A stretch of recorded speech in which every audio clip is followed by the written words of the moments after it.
Hello नमस्कार। हम लोग जो है पिछले वीडियो में साइंस के इम्पोर्टेंट क्वेश्चन के सीरीज में 25 क्वेश्चन तक देख चुके थे। आइए देखते हैं 26 क्वेश्चन है। वर्षा की बूंदों के गोल आकार ग्रहण करने का क्या कारण है? ऑप्शन है गुरुत्वाकर्षण बल, केशिकत्व, पृष्ठ तनाव, उत्प्लावन। आपको बता दूं, जो वर्षा की बूंदें जल के पृष्ठ तनाव के कारण गोल आकार ग्रहण करती है और यह पृष्ठ तनाव जल के अणुओं के एक साथ सटे रहने की प्रवृत्ति के कारण उत्पन्न होता है। इसका सही आंसर हो जाएगा सी। और पृष्ठ तनाव जो है जल काया की त्वचा के समान है, जो अणुओं को एक साथ बांधे रखती है और इसका कारण जो है जल के अणुओं के बीच मौजूद क्षीण हाइड्रोजन बॉन्ड होता है। जल की छोटी बूंदों में पृष्ठ तनाव बड़ी बूंदों की तुलना में जो है अधिक मजबूत होता है। गोल आकार न्यूनतम संभव पृष्ठ क्षेत्र होता है, जिसके कारण जो है यह वायुमंडल में किसी भी बाह्य बल का विरोध जो है कर सकता है। तो ये रही पृष्ठ तनाव की बात। ठीक है, आइए अगले प्रश्न। अगला प्रश्न है, वर्ष 1921 में आइंस्टीन की भौतिकी का नोबेल पुरस्कार निम्नलिखित में से किस विषय के लिए दिया गया था? ऑप्शन है सापेक्षता का सिद्धांत, प्रकाश विद्युत प्रभाव के नियम की खोज, क्वांटम सिद्धांत, एक परमाणु पर एक इलेक्ट्रॉन के प्रभाव को नियंत्रित करने वाले नियमों की खोज। आपको पता होगा जो वर्ष 1921 में अल्बर्ट आइंस्टीन को भौतिकी का नोबेल पुरस्कार जो है सैद्धांतिक भौतिकी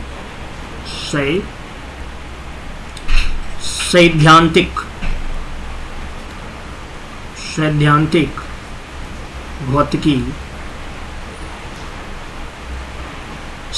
भौतिकी के लिए, उनकी सेवाओं के लिए और विशेष रूप से प्रकाश विद्युत प्रभाव के नियम की खोज के लिए जो है प्रदान किया गया था। तो इसका सही आंसर जो होगा बी हो जाएगा। प्रकाश विद्युत प्रभाव बोलते किसको है? प्रकाश विद्युत प्रभाव।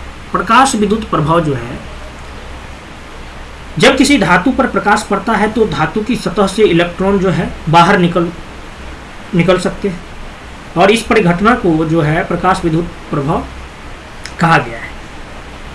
और इस प्रक्रिया को प्रायः जो है प्रकाश उत्सर्जन के रूप में भी जाना जाता है और धातु से बाहर निकलने वाले इलेक्ट्रॉन को फोटो इलेक्ट्रॉन कहा जाता है।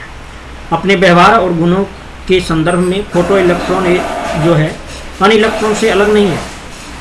इलेक्ट्रॉन के साथ जुड़ा हुआ फोटो उपसर्ग जो है केवल यह इंगित करता है कि ये इलेक्ट्रॉन धातु की सतह पर आपतित किरणों के कारण जो है बाहर निकले हैं। तो ध्यान रखिए, इसका सही आंसर हो जाएगा बी। अगला प्रश्न,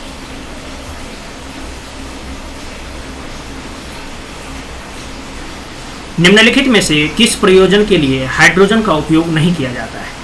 ऑप्शन है कोयले का रूपांतरण सिंथेटिक पेट्रोलियम में करने के लिए, अमोनिया के निर्माण में, रॉकेट ईंधन के रूप में, धातुओं के शोधन में। हाइड्रोजन का उपयोग जो है कोयले को जो है सिंथेटिक प्रयोग में रूपांतरित करने के लिए जो है किया जाता है। थोक कार्बनिक रसायनों विशेष रूप से मिथेनॉल के निर्माण में भी इसका प्रयोग किया जाता है। तेलों में हाइड्रोजनीकरण में किया जाता है। अमोनिया के निर्माण में किया जाता है। अमोनिया के निर्माण में जिसका कि उपयोग जो है उर्वरक के उत्पादन में किया जाता है। भारी रॉकेट के लिए जो है ये प्राथमिक ईंधन के रूप में काम करता है, ये भी सही है। अमोनिया के निर्माण में भी सही है। धातुओं के शोधन में भी हाइड्रोजन का प्रयोग किया जाता है। खाद्य पदार्थों के प्रसंस्करण में भी हाइड्रोजन का प्रयोग किया जाता है। उसके बाद आपको मालूम होगा जो गुब्बारे को जो है भरते हैं उसमें भी हाइड्रोजन का प्रयोग किया जाता है। निम्नलिखित प्रयोजन के लिए हाइड्रोजन का उपयोग नहीं किया जाता है, सभी के लिए किया जाता है। ऑप्शन ई हो जाएगा। अगला प्रश्न, किस तापमान पर जल का घनत्व अधिकतम होता है? ऑप्शन है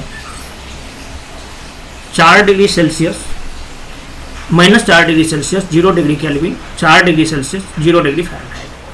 जल का घनत्व अधिकतम, देखिए इसको समझना जरूरी है, थोड़ा सा मतलब टेक्निकल है, इसलिए जो है सवाल इससे बहुत बार पूछा जाता है। जल का घनत्व जो है 4 डिग्री सेल्सियस पर अधिकतम होता है। 4 डिग्री सेल्सियस पर जो है डेंसिटी जो है मैक्सिमम होता है। ठीक है, ऐसा क्यों? ऐसा जो है दो विरोधी बल, एक तापीय गतिज प्रसार थर्मल काइनेटिक एक्सपेंशन और दूसरा जो हाइड्रोजन आवंत यानी H बॉन्डिंग के कारण जो है होता है। इनमें से पहला मौलिक तापीय बल है, तापीय गतिज प्रसार की जो बात किया वो फंडामेंटल थर्मल फोर्स है। जैसे जैसे पिंड गर्म होते जाते हैं उनके अणु और अधिक तेजी से जो है गति करने लगते हैं, जिससे उनके बीच की दूरी बढ़ती जाती है और उनका घनत्व जो है कम हो जाता है।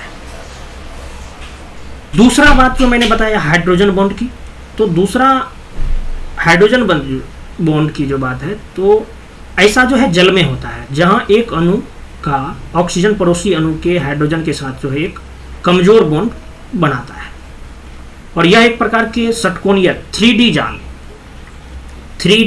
जाल हेक्सागोनल 3D लैटिक का जो है निर्माण करता है, जो अंततः बर्फ क्रिस्टल की 6 sided structure of ice crystals यानी 6 पक्षीय संरचना जो है बन जाता है। 4 डिग्री सेल्सियस पर ये दोनों बल मिलकर जल को जो है अधिकतम घनत्व जो है प्रदान करते हैं।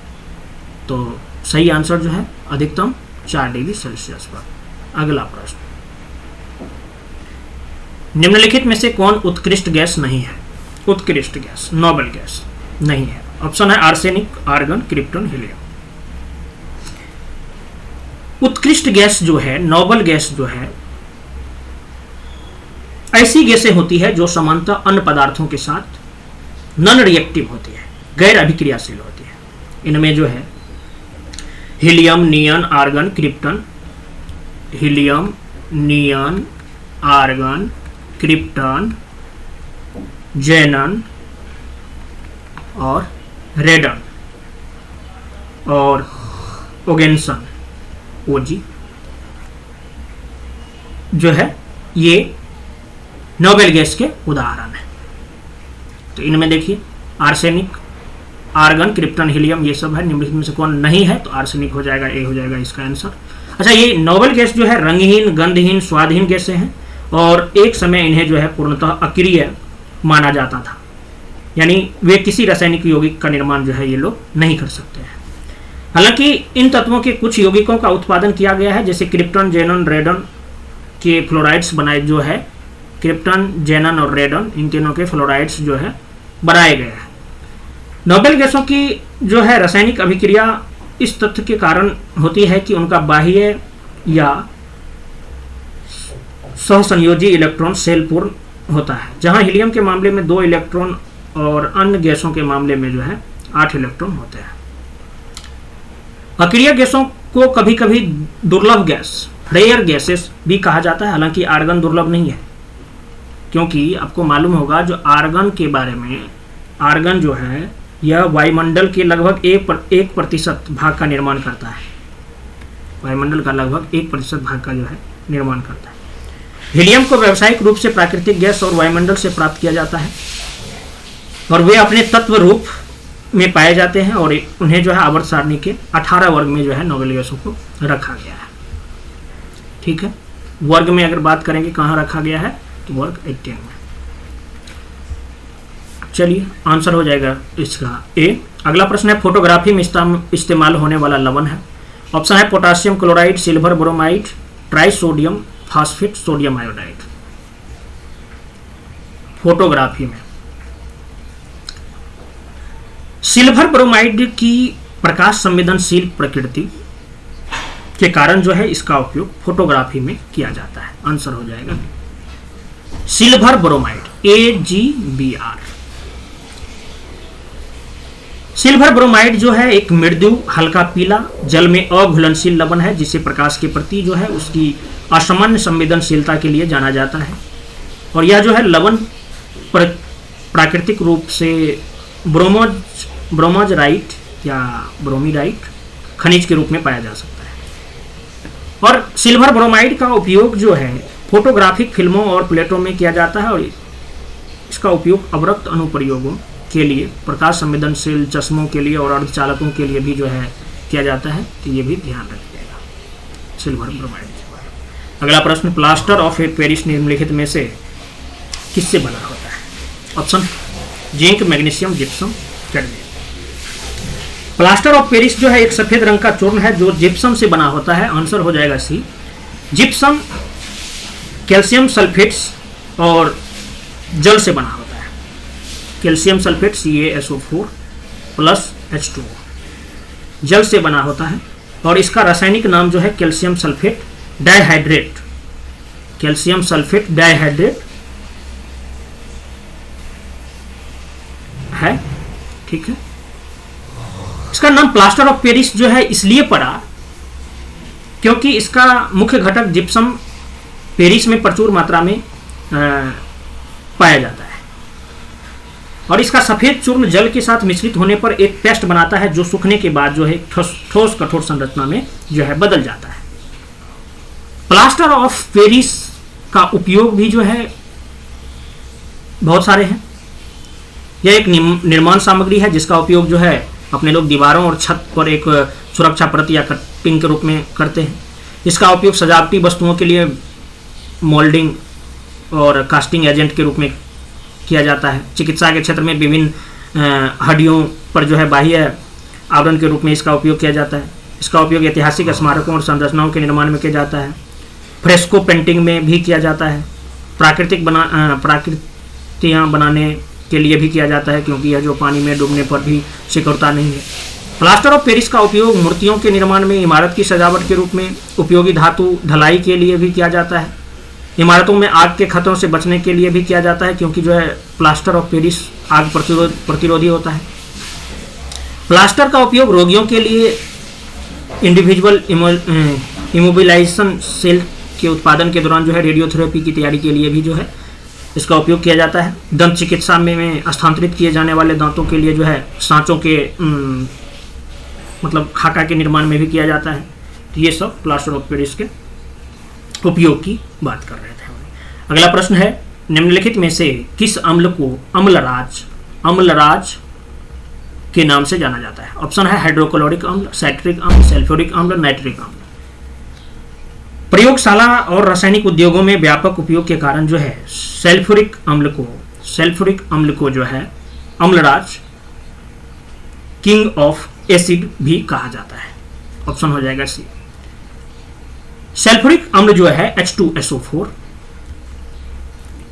यह द्रवग्राही और ऑक्सीकारक गुणों वाला जो है एक कठोर अम्ल है और एक खनिज अम्ल भी है। ये मिनरल एसिड। इसे मेटलिंग एसिड या ऑयल ऑफ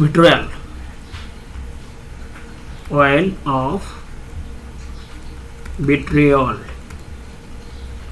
के नाम से भी जाना जाता है। इसकी उपयोग जो है व्यवहारिक रूप में लगभग सभी उद्योगों में किया जाता है, जैसे कि खाद्य उद्योग हो गया, paint, pigment, detergent, plastic, fibre विनिर्माण, इन सब में जो है सल्फ्यूरिक अम्ल का प्रयोग किया जाता है। अगले प्रश्न की बात करते हैं। नियत तापी स्तनधारियों वार्म ब्लडेड मैमल्स में तापमान का विनियमन निम्नलिखित के कारण होता है। ऑप्शन है गुरुत्वाकर्षण, चालन, संवहन, विकिरण। नियत तापी स्तनधारियों में तापमान का विनियमन निम्नलिखित के कारण होता है। वार्म ब्लडेड मैमल्स जो है अपने शरीर के तापमान को परिवेश के तापमान से अधिक बनाए रख सकते हैं और वे शरीर के तापमान को विनियमित करने के लिए जो है संवहन का प्रयोग करते हैं। इसका सही आंसर हो जाएगा सी। शरीर में कोशिकाओं द्वारा उत्पन्न होने वाली ऊष्मा शरीर में प्रवाहित वायु या जल में स्थानांतरित जो है कर दी जाती है इसके माध्यम से। संवहन इसका आंसर हो जाएगा। कन्वेक्शन।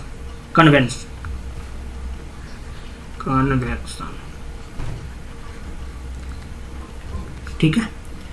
अगला प्रश्न, क्विनैन दवा का उपयोग निम्नलिखित में से किस रोग के उपचार के लिए किया जाता है? ऑप्शन है डेंगू, मलेरिया, जापानी एन्सेफेलाइटिस और मेनिंजाइटिस।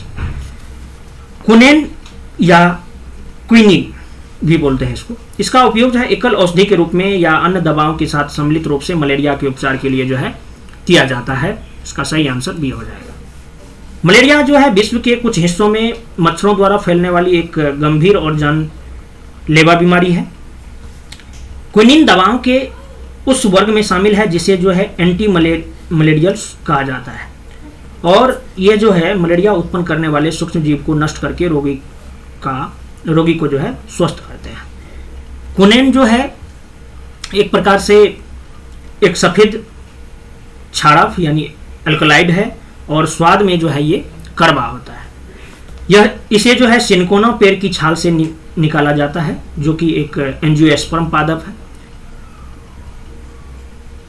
इसका उपयोग जो है गठिया और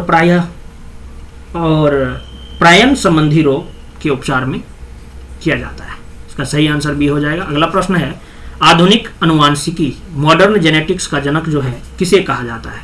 ऑप्शन है James Watson, Charles Darwin, Gregor John Mendel, Robert Hooke. आपको बता दूं जो 19वीं शताब्दी के ऑस्ट्रियाई भिक्षु ग्रेगर जॉन मेंडल को जो है आधुनिकी अनुवांशिकी का जनक कहा जाता है। इसका सही आंसर जो है सी हो जाएगा। मेंडल के अवलोकन आधुनिकी अनुवांशिकी और अनुवांशिकता के अध्ययन की नींव बने और उन्हें जो है व्यापक रूप से अनुवांशिकी के क्षेत्र का ये जो है नेतृत्व करता या पॉइनियर या अगुवा माना जाता है। मेंडल ने अलग अलग ऊंचाइयों, रंगों, फली के आकार, बीज के आकार और पुष्पासन वाले मटर के पौधे के बीच जो है विनियमन यानी क्रॉसिंग के लिए जो है मठ के एक बगीचे का उपयोग किया था। 1856 और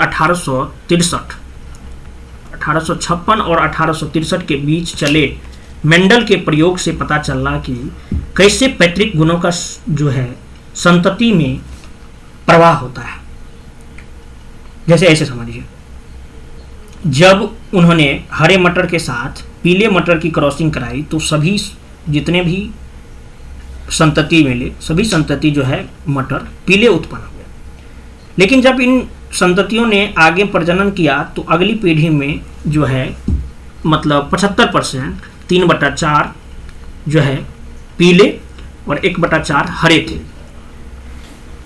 मेंडल के प्रयोग जो है ने यह दिखाया कि जिसे आज हम जीन्स कहते हैं वह अनुमानपरक तरीकों से गुणों का निर्धारण करता है। और मेंडल जो अपना प्रयोग प्रस्तुत किए थे वो 1865 में किए थे। इसका सही आंसर सी हो जाएगा। मॉडर्न जेनेटिक्स के जनक जो है ग्रेगर जॉन मेंडल को माना जाता है। अगला प्रश्न है मानव रक्त किस प्रक्रिया से शुद्ध होता है? ऑप्शन है डायलिसिस, होमोलिसिस, ऑस्मोसिस, भेदभाव। किडनी अपशिष्ट और अतिरिक्त तरल पदार्थ को निकालकर रक्त को फिल्टर करते हैं और यह जो है अपशिष्ट मूत्राशय में भेजा जाता है जो पेशाब के साथ बाहर निकल जाता है। किडनी के विफल हो जाने की स्थिति में डायलिसिस की प्रक्रिया जो है किडनी के कार्य को जो है पूरा करती है। ये पूछ रहा है मानव रक्त किस प्रक्रिया से शुद्ध होता है, तो डायलिसिस प्रक्रिया से शुद्ध होता है। अमेरिका के नेशनल किडनी फाउंडेशन के अनुसार जब किडनी अपने समान कार्य का केवल जो है 10 से 15% कर रही होती है तो उसे जो है किडनी की विफलता का अंतिम चरण माना जाता है। और डायलिसिस जो है एक उपचार है जो मशीन का उपयोग करके रक्त को फिल्टर और शुद्ध करता है। जब किडनी अपना कार्य करने में जो है अक्षम होते हैं तब यह प्रक्रिया शरीर में तरल पदार्थ और इलेक्ट्रोलाइटिस के संतुलन को बनाए रखने में जो है मदद करती है। 1940 के दशक से जो है डायलिसिस का उपयोग किडनी की समस्या वाले लोगों के उपचार के लिए किया जा रहा है, हालांकि ये बहुत खर्चीला है। अगला प्रश्न, इंसुलिन के स्राव के लिए मानव शरीर का कौन सा अंग उत्तरदायी है? ऑप्शन है लीवर, यकृत, पित्ताशय की थैली गॉल ब्लैडर, अग्नाशय यानी पेनक्रियाज और किडनी यानी गुर्दे। पेनक्रियाज जो है मानव शरीर में है इंसुलिन के उत्पादन के लिए जो है ये उत्तरदायी है। कौन सा अंग उत्तरदायी है? तो ये पेनक्रियाज। जो कोशिकाएं इंसुलिन का उत्पादन करती है उन्हें जो है बीटा कोशिकाएं कहा जाता है, बीटा सेल कहा जाता है। बीटा कोशिकाएं अग्नाशय कोशिकाओं के एक समूह में वितरित होती है जिन्हें जो है आइसलेट ऑफ लैंगरहैंस, इनकी खोज करने वाले शरीर रचना विज्ञानी के नाम पर जो है आइसलेट ऑफ लैंगरहैंस कहा जाता है। इंसुलिन जो है एक हार्मोन है जो रक्त से पड़ोसी कोशिकाओं में ग्लूकोज के परिवहन में सहायता के माध्यम से रक्त शर्करा ब्लड शुगर के स्तर को जो है विनियमित करने में जो है मदद करता है। तो इसका सही आंसर जो है सी हो जाएगा। अगला प्रश्न है बीसीजी टीके द्वारा किस बीमारी का इलाज किया जाता है? ऑप्शन है रिकेटस, टेटनस, पीला बुखार यानी येलो फीवर, और टीबी, ट्यूबरकुलोसिस यानी क्षय रोग। बेसिल कैलमेट ग्वेरिन, बेसिल कैलमेट ग्वेरिन यानी बीसीजी का फुल फॉर्म जो है बी से BECIL, BACILLE, BECIL Calmette ग्वेरिन, GUERIN, BECIL Calmette ग्वेरिन BCG टीका क्षय रोग के विरुद्ध जो है प्रतिरक्षा या सुरक्षा प्रदान करता है। तो बीसीजी का टीका जो है क्षय रोग से संबंधित है, आंसर तो डी हो जाएगा। बीसीजी का उपयोग जो है टीबी की अधिकता वाले कई देशों में जो है बाल्यावस्था, तपेदिक, मेनिंजाइटिस और मिलियरी रोग की रोकथाम के लिए किया जाता है, और इसका उपयोग जो है मूत्राशय के ट्यूमर या मूत्राशय के कैंसर के इलाज के लिए भी जो है किया जाता है। तो आंसर इसका डी हो जाएगा। अगला प्रश्न है इलेक्ट्रोएन्सेफेलोग्राम यानी EEG परीक्षण किससे संबंधित है? ऑप्शन है यकृत, मस्तिष्क, हृदय, गुर्दे।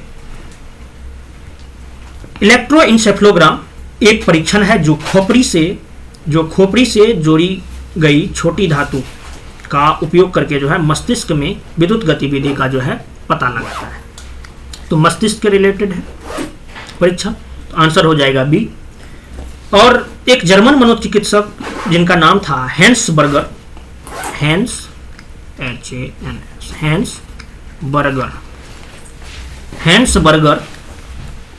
को जो है EEG के आविष्कार का श्रेय दिया जाता है। EEG के आविष्कार का श्रेय जो है हैंस बर्गर को दिया जाता है। हमारे मस्तिष्क की कोशिकाएं विद्युत आवेगों के माध्यम से संचार करती है और हर समय सक्रिय बना रहती है, तब भी जब हम सो रहे होते हैं। और यह गतिविधि जो है EEG रिकॉर्डिंग पर लहरदार रेखाओं के रूप में दिखाई देती है। आप नाम सुने होंगे एक बीमारी का, मिर्गी यानी मिर्गी के लिए जो है, मिर्गी को बोलते हैं इपीलियोपेसी, PSY। मिर्गी के लिए जो है EEG मुख्य नैदानिक परीक्षणों में से एक है। EEG मस्तिष्क के अन्य विकारों के निदान में भी भूमिका निभा सकता है।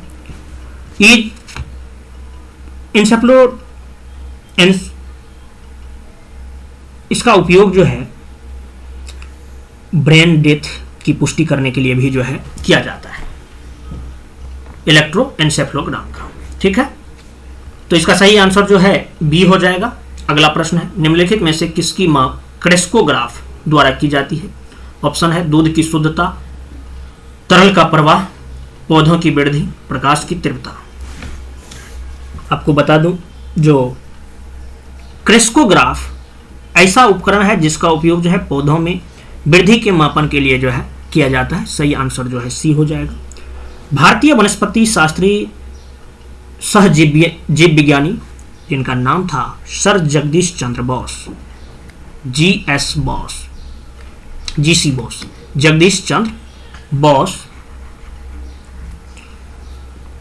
ने जो है क्रेस्कोग्राफ उपकरण की आविष्कार किया था। स्मोक्ड ग्लास प्लेट्स और कई क्लॉक वायर गियर वे दो महत्वपूर्ण घटक हैं जिनका उपयोग इस उपकरण में जो है किया जाता है। प्लेट में नियमित अंकन होता है और क्लॉक वाइज गियर का उपयोग पौधों की वृद्धि के मापन के लिए किया जाता है। पौधों की वृद्धि विभिन्न परिस्थितियों से प्रभावित होती है। ठीक है, सही आंसर जो है इसका सही आंसर सी हो जाएगा। अगला प्रश्न है किस परिघटना के कारण साबुन तथा अपमार्जक कपड़ों से दागों को सरलता से हटाने में सक्षम होते हैं? ऑप्शन है पृष्ठ तनाव में वृद्धि, पृष्ठ तनाव में कमी, संसंजक बल, स्कंदन। देखिए, जल का उपयोग क्लीनिंग एजेंट के रूप में किया जाता है। साबुन और अपमार्जक जल के पृष्ठ तनाव को कम करते हैं और यह जो है धुलाई और सफाई के लिए वांछनीय है, क्योंकि शुद्ध जल का उच्च पृष्ठ तनाव सामग्री को तंतुओं के बीच आसानी से प्रवेश करने की अनुमति नहीं देता है। जहां गंदगी के कण या तेल के अणु जो है मौजूद होते हैं। तो इसका सही आंसर जो है पृष्ठ तनाव में कमी हो जाएगा। अगला प्रश्न, निम्नलिखित में से कौन अंतरिक्ष के एक निश्चित क्षेत्र को बाह्य विद्युत क्षेत्र से सुरक्षित रखने की परिघटना है? ऑप्शन है विद्युत स्थैतिक संतुलन, विद्युत स्थैतिक अवक्षेपण, विद्युत स्थैतिक अभिग्रहण, विद्युत स्थैतिक परिरक्षण। विद्युत स्थैतिक परिरक्षण जो है एक निश्चित क्षेत्र को बाह्य विद्युत क्षेत्र से सुरक्षित रखने की जो है परिघटना है। बाह्य विद्युत क्षेत्र से संवेदनशील उपकरण समूह को सुरक्षित करने के लिए इन्हें खाली संधारित्रों में संलग्न किया जाता है और यही कारण है कि बिजली के साथ आने वाली आंधी तूफान में कार या बस के अंदर रहना जो है ज्यादा सुरक्षित होता है। कार या बस का धात्विक पदार्थ जो है मेघ विद्युत से विद्युत स्थैतिक परिरक्षण जो है प्रदान करता है। क्लियर बात? अगला प्रश्न, अब ऐसा नहीं है जो आंधी तूफान आए तो कार में जाके बैठ जाना है, पता चला जो उल्टा पुल्टा के दिया अलग। अगला प्रश्न, किस तापमान से नीचे कुछ धातु और मिश्र धातु अपनी प्रतिरोधकता पूरी तरह से खो देते हैं? ऑप्शन है देहली ताप, संक्रमण ताप, अतिचालकता ताप, परम ताप। इसका सही आंसर हो जाएगा संक्रमण ताप, बी। वैज्ञानिकों ने अध्ययन किया कि कुछ धातु और मिश्र धातु जो है एक निश्चित तापमान से नीचे अपनी प्रतिरोधकता पूरी तरह से खो देते हैं और इस निश्चित तापमान को जो है संक्रमण ताप कहा जाता है, जो कि जो पदार्थ लिए विशिष्ट होता है, पदार्थ के लिए जो है विशिष्ट होता है। और ऐसी सामग्रियों में एक बार स्थापित होने के बाद जो है धारा तब तक परिवर्तित रहती है जब तक कि इस पर बाह्य स्रोत का उपयोग न किया जाए। तो ऐसे उपकरणों को जो है अतिचालक कहा गया है। अतिचालक कुंडलियों से बने ऊर्जा कुशल शक्तिशाली विद्युत चुंबक एक चुंबकीय ट्रैक के ऊपर वाहनों को ले जा सकते हैं और उच्च गति परिवहन प्रणाली को जो है संभव बना सकते हैं। एक चीज और ध्यान में रखना है, जो बहुत सारे अध्ययनों से पता चला है कि तांबे, बेरियम और इट्रियम के ऑक्साइड अच्छी संभावनाएं प्रदर्शित करते हैं। एक अतिचालक विकसित किया गया है जो कि -153 डिग्री सेल्सियस पर भी अस्तित्व में को बनाए रखने में सक्षम है। अगला प्रश्न देखिए तो क्या कह रहा है, एक खगोलीय दूरबीन द्वारा डैश प्रतिबिंब बनता है। खगोलीय दूरबीन द्वारा कौन सा प्रतिबिंब बनता है?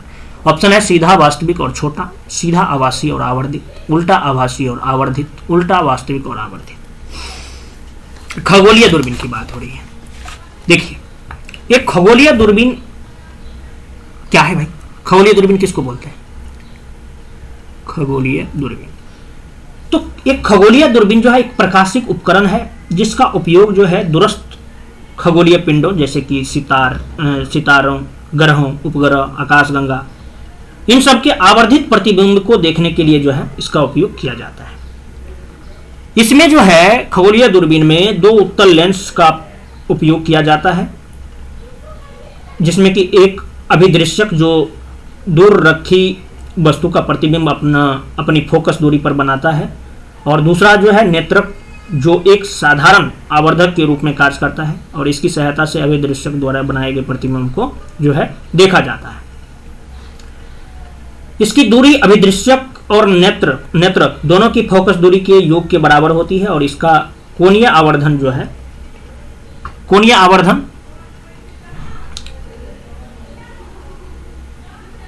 माइनस में भी होता है, FO FE होता है। इसके द्वारा बनने वाले प्रतिबिंब जो है उल्टा होता है। खगोलीय दूरबीन द्वारा बनाया गया अंतिम प्रतिबिंब जो है उल्टा और वर्चुअल और आवर्धित होता है, यानी उल्टा, आभासी और आवर्धित होता है। इसका सही आंसर जो है कौन सा हो जाएगा? सी हो जाएगा। अगला प्रश्न है 1 किलोवाट आवर कितने जूल ऊर्जा के बराबर है? ऑप्शन है 3.6 × 10⁻⁶ joule, 36 × 10⁻⁶ joule, 3600 into 10⁻6 joule, 0.36 into 10⁻6 joule. बहुत ईजी सा सवाल है। इसका सही आंसर जो है ए हो जाएगा, 3.6 इंटू 10⁻6 जूल। क्योंकि आपको बता दूं, जो 1 किलोवाट आवर, 1 किलोवाट आवर बराबर जो है, अच्छा सबसे पहले इसकी इकाई जो है वाट, पावर की इकाई वाट जो है बहुत छोटी होती है, इसीलिए जो है वास्तविक व्यवहार में हम जो है किलोवाट नामक जो है एक बहुत बड़ी इकाई का प्रयोग करते हैं, जो कि कितना 100 वाट, 1000 वाट, यानी किलो हजार वाट के बराबर होता है।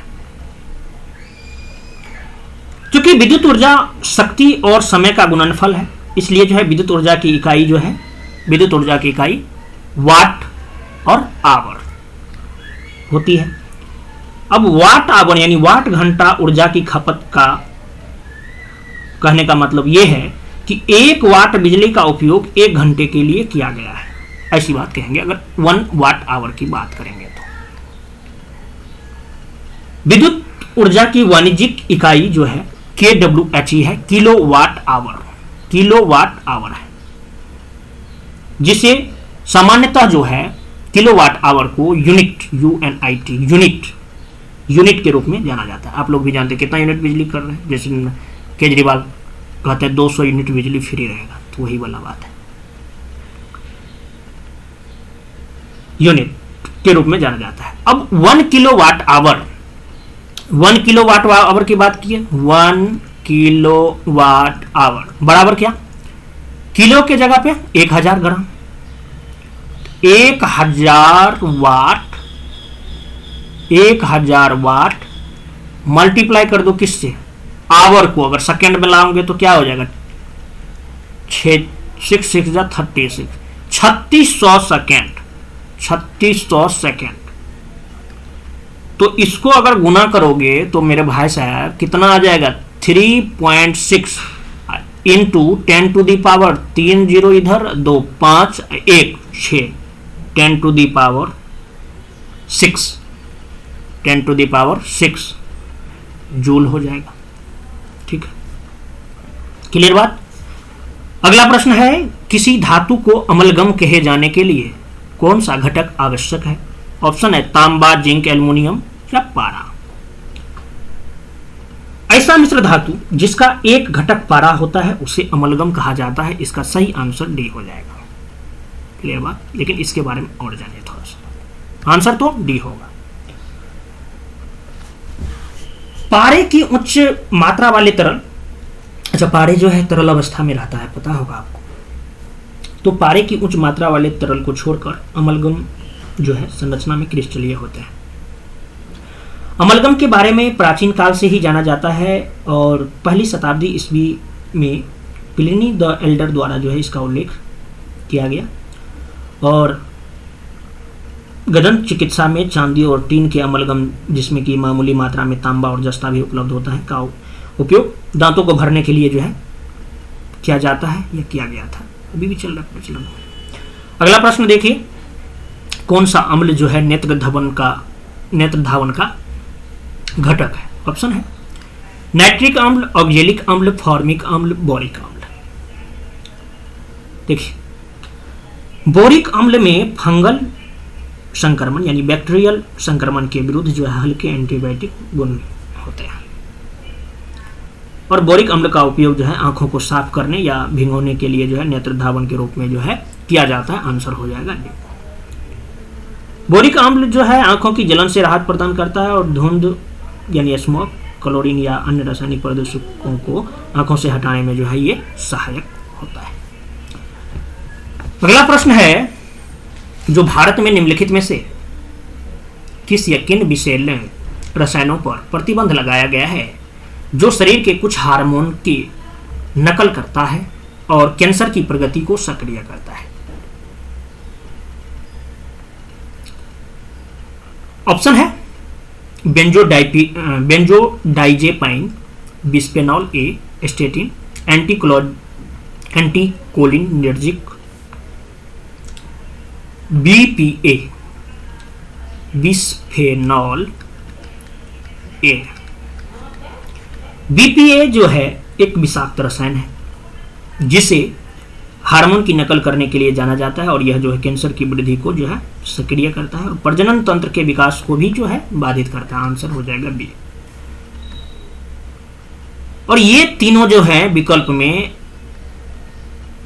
बेंजाडाइजेपाइन, स्टेटिन और एंटी कोलिनर्जिक, ये दवाएं हैं जिनका उपयोग जो है विभिन्न प्रकार के विकारों से राहत प्रदान करने हेतु जो है किया जाता है। बीपीए एक जो है अंतःस्रावी विघटनकारी रसायन है जिसे वैश्विक स्तर पर केमिकल ऑफ कर्षण यानी चिंताजनक रसायन माना जाता है और विभिन्न देशों ने इसे उत्पादों से हटाने के लिए कार्रवाई भी की है। बच्चों में महामारी विज्ञान के अध्ययन से बीपीए जोखिम और हृदय रोग,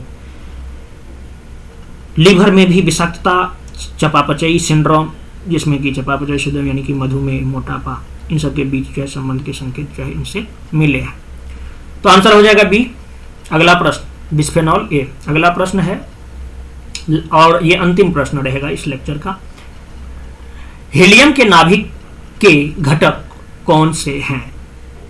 हीलियम के नाभिक के घटक कौन से? ऑप्शन है केवल एक प्रोटॉन, दो प्रोटॉन, एक प्रोटॉन और एक न्यूट्रॉन, दो प्रोटॉन और दो न्यूट्रॉन।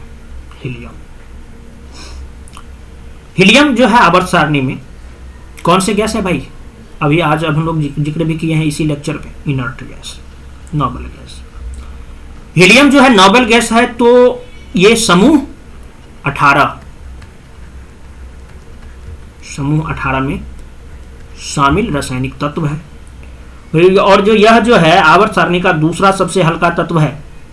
केवल और केवल हाइड्रोजन ही जो है इससे हल्का है। हीलियम एक रंगहीन, गंधहीन और स्वादहीन गैस है जो कि -268.9 डिग्री सेल्सियस ताप पर जो है तरल हो जाती है। समझ रहे हैं बातों? और इसका नाभिक जो है एक अल्फा कण के समान होता है और इसमें जो है 2 प्रोटॉन और 2 न्यूट्रॉन होते हैं। सवाल यही पूछा है, आंसर हो जाएगा आपका डी। ठीक है, मिलते हैं नेक्स्ट लेक्चर में। धन्यवाद।